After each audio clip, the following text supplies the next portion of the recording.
ایک شعلہ بازی، جس طرح آپ لوگ دیکھتے ہیں کہ روڈوں کے اوپر یہ جو چوک ہوتے ہیں، اڈے ہوتے ہیں، یہاں مان لو کافی کرتب دکھانے والے موجود ہوتے ہیں، یہ اسکولوں میں فنکشن ہوتے ہیں، وہ لوگ کیا کبھی کیا بناتے ہیں، کبھی کیا کرتے ہیں، کبھی کیا کرتے ہیں، یہ کیا، یہ شعلہ بازی ہے، یہ حرام ہے۔ یعنی کہ شعلہ بازی دکھا دیتے ہیں، اپنا ہاتھ کاٹ دیتے ہیں، بس وہ کٹ گیا لوگوں کی نظر میں، یہ کیا شعلہ بازی ہے۔ آپ کو ہاتھ میں پکڑ لیں گے، ہاتھ نہیں چلائیں گے، شعلہ بازی، کیونکہ اس کا منظر ہے، وہ پڑھتے ہیں تو آنکھ ٹھنڈی ہو جاتی ہے۔ میں نے کہا بہت سی فیلڈ ہے، یہ ہمیں ان چیزوں کے بارے میں معلومات ہونی چاہیے۔ جو شعلہ بازی دکھانے والے ہیں تو ہم ان کو ورا روز دوبارہ کیا کہنا شروع کر دیں، مگر اللہ کا جو ولی ہے نا، اللہ کا جو ولی حقیقی ولی ہے، وہ یہ چیزیں نہیں دکھاتا، اس کو ان چیزوں کی ضرورت نہیں ہوتی ہے کہ یہ دکھا کر تاکہ اگلے کے دل میں اپنا جو ہے مقام پیدا کرے۔ اس کی زبان میں اللہ تبارک و تعالیٰ نے تاثیر رکھی ہوتی ہے، وہ اللہ کا ذکر کرتا ہے۔ اللہ تبارک و تعالیٰ نے فرمایا کہ جب میرا بندہ میرا ذکر کرتا ہے، جب میرا بندہ میرا ذکر کرتا ہے اکیلے میں بیٹھ کر تو میں بھی اس کو اکیلے میں یاد کرتا ہوں، مگر میرا یاد کرنا اس سے بہتر ہے، میرا یاد کرنا اس سے بہتر ہے۔ اور اگر میرا بندہ مجمع میں یاد کرے مجھے، مجمع میں، تو میں بھی اس کو مجمع میں یاد کرتا ہوں، مگر میرا یاد کرنا اس کے مجمع سے بہتر ہے۔ یہ بہتر کیا ہے کہ اللہ انہیں فرشتوں کے سامنے ہمارا ذکر کرتا ہے، فرشتوں دیکھو نا کہ میرا فلاں بندہ فلاں مجمع میں بیٹھ کر میرا ذکر کر رہا ہے۔ سامعین کرام، آقا علیہ الصلوۃ والسلام کی حدیث مبارکہ ہے ذکر کے حوالے سے کہ اللہ تبارک و تعالیٰ نے حضرت داتا گنج بخش اجویدی کو کیوں فضیلت عطا فرمائی ہے۔ ذکر کے بارے میں اچھا فرما رہا ہوں، پھر آپ خود اس چیز کے اوپر سمجھیں، آپ خود سوچیں۔ حدیث میں بیان کر رہا ہوں اور وہاں پر آپ داتا صاحب کو لا کر کھڑا کریں تو پھر آپ کو پتہ چلے گا کہ اللہ نے ان کو کیوں عزت اور مقام اور مرتبہ عطا کیا ہے۔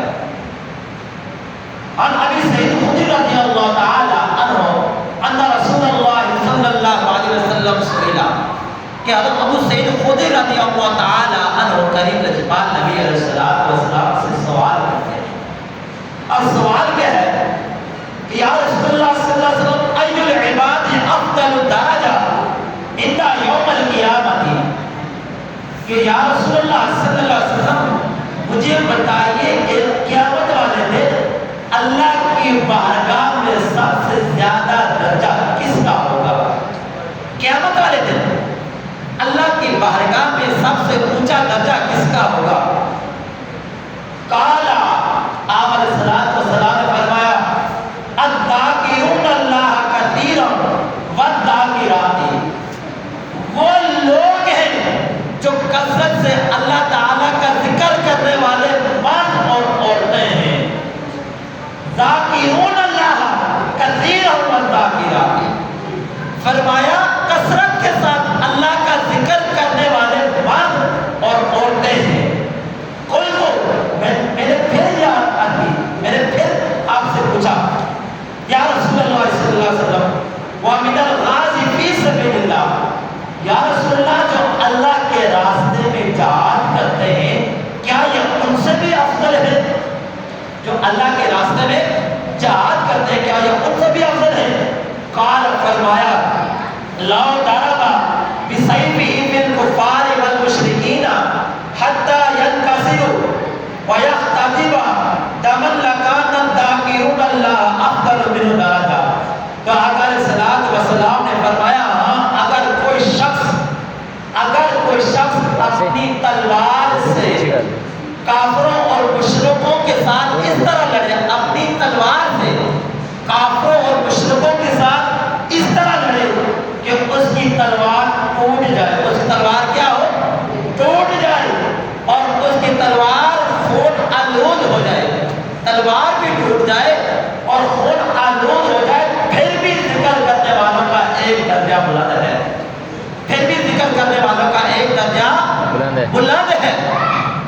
ایک اور حدیث پاک میں آپ علیہ السلام نے فرمایا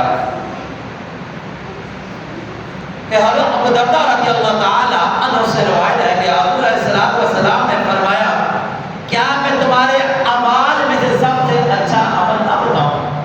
کیا تمہارے اعمال میں سے سب سے اچھا عمل میں نہ بتاؤں جو تمہارے مالک کے ہاں بہتر بھی ہے اور پاکیزہ بھی ہے، پاک اور صاف ہے، اور تمہارے درجات میں سب سے بلند ہے، تمہارے درجات میں سب سے بلند ہے، تمہارے سونے اور چاندی کے اجتناب کرنے سے بھی بہتر ہے؟ ہم نے عرض کیوں نہیں؟ قالوا بلا، عرض کی یا رسول اللہ وہ کون سا عمل ہے؟ تو آپ علیہ السلام نے فرمایا اگر تم اپنے دشمن کو قتل کرے یا تمہیں وہ قتل کر دے، قتل کرو یا تمہیں وہ قتل کر دے، تو صاحب پھر کون افضل ہے؟ آپ نے فرمایا وہ عمل جو ہے نا اللہ تعالیٰ کا ذکر ہے، اللہ تعالیٰ کا ذکر ہے۔ فرمایا اگر تم اپنے دشمن کو قتل کر دو یا تم قتل کیا جاؤ، اس سے جو زیادہ پسندیدہ عمل ہے وہ ذکر ہے۔ حضرت معاذ بن جبل آخر میں یہ کہہ رہے ہیں، وہ کہتے ہیں میرے خیال میں حضرت معاذ بن جبل رضی اللہ تعالیٰ فرماتے ہیں کہ اللہ کا ذکر ہی اللہ کے عذاب سے نجات کا ذریعہ ہے، اللہ کا ذکر ہی اللہ کے عذاب سے نجات کا ذکر ہے۔ تو سامعین کرام ایک اور حدیث پاک میں آپ علیہ السلام نے ارشاد فرمایا کہ ذکر کے حوالے سے میں چند جو حدیثیں جو میں نے آج نوٹ کی ہے وہ آپ لوگوں کو بتا رہا ہوں کہ ہم لوگ ذکر سے کتنا دور ہیں، اللہ ہمیں کتنا انعام عطا فرماتا ہے، مگر ہم کیا چاہتے ہیں؟ حضرت ابو سعید خدری رضی اللہ تعالی عنہ سے روایت ہے آقا علیہ السلام نے فرمایا کہ ان رسول اللہ صلی اللہ علیہ وسلم قال اکثروا ذکر اللہ حتی یقولوا، فرمایا کہ اللہ تعالیٰ کا ذکر اتنی کثرت کے ساتھ کرو، اتنی کثرت کے ساتھ کرو، حتی یقولوا یہاں تک کہ لوگ آپ کو مجنون اور کہ لوگ آپ کو دیوانہ کہیں، مجنون کہیں۔ مجنون کا کیا معنی ہے؟ پاگل پن، پاگل پن کہ کسی کے پیار میں پاگل ہو جانا۔ جس طرح مجنون لیلا کا قصہ کتابوں میں ملتا ہے، مجنون کا اصل نام قیس تھا۔ کیا نام تھا؟ قیس نام تھا۔ وہ ایک خوبصورت نوجوان تھا، اور یہ حضرت امام حسن رضی اللہ تعالیٰ عنہ کے دور کا معاملہ ہے، یہ نہیں کہ آج کی کسی کتاب میں ہے یا آج کا واقعہ چند سال کرے گا، نہیں۔ تو آپ کو یہ لقب بھی حضرت امام حسن رضی اللہ تعالیٰ عنہ سے ملا تھا، مجنون۔ تو مجنون کہتے ہیں پاگل پن، دیوانے کو کہ سب کچھ بھول جانا اپنے یار کی خاطر، اپنے محبوب کی خاطر، اسے کچھ بھی نہ پتا چلے۔ آقا نے فرمایا تم اپنے رب کا ذکر اس طرح کرو کہ لوگ تمہیں دیوانہ کہنا شروع کر دیں۔ پھر اور حدیث میں فرمایا عبداللہ بن عباس رضی اللہ تعالی عنہما سے روایت ہے کہ آقا نے فرمایا تم اللہ کا ذکر اس طرح کرو، اس طرح کرو، اس طرح کرو کہ منافق لوگ تمہیں ریاکاری سمجھے کہ تم ریاکاری کرتے ہو اللہ کا ذکر کرنے سے، کہ اس طرح بلند اللہ کا ذکر کرے کہ لوگ کہیں گے یہ ریاکاری کر رہا ہے، یہ دکھلاوا کر رہا ہے، یہ دکھاتا ہے۔ اور آقا علیہ السلام نے فرمایا کہ تم جنت کی کیاریوں میں جایا کرو، جنت کی کیاریوں میں جایا کرو۔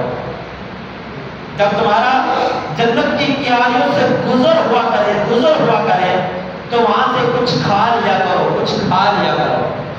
آپ نے فرمایا کہ جب تمہارا جنت کی کیاریوں سے گزر ہو تو پھر تم کچھ کھا لیا کرو۔ تو صحابہ نے عرض کی کہ یا رسول اللہ صلی اللہ علیہ وسلم آقا جی وہ جنت کی کیاریاں کون سی ہیں؟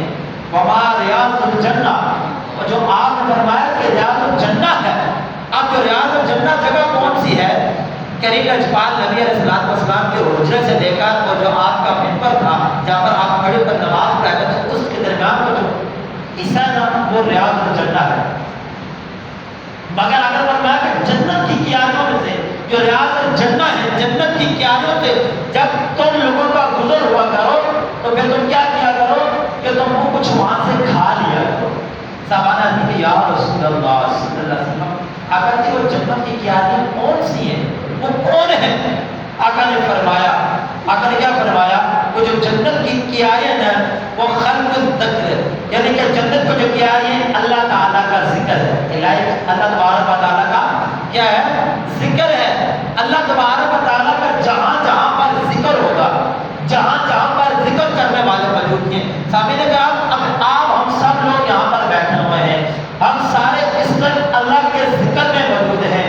اللہ کے ذکر کی شان بیان کی ہے، فضیلت بیان کیا کہ جو لوگ اللہ کا ذکر کرتے ہیں، جو لوگ اللہ کو یاد کرتے ہیں، پھر اللہ ان کو کیا مقام عطا فرماتا ہے، پھر اللہ ان کو کیا شان عطا فرماتا ہے، پھر اللہ ان کا جو مرتبہ مقام ہے وہ بندوں میں کس طرح کرتا ہے۔ تو سامعین کرام ہم سب اس سے جو ہے نا یہ جنت کی کیاری میں بیٹھے ہوئے ہیں، لہذا یہ بھی جگہ جو ہے جنت کی کیاری ہے۔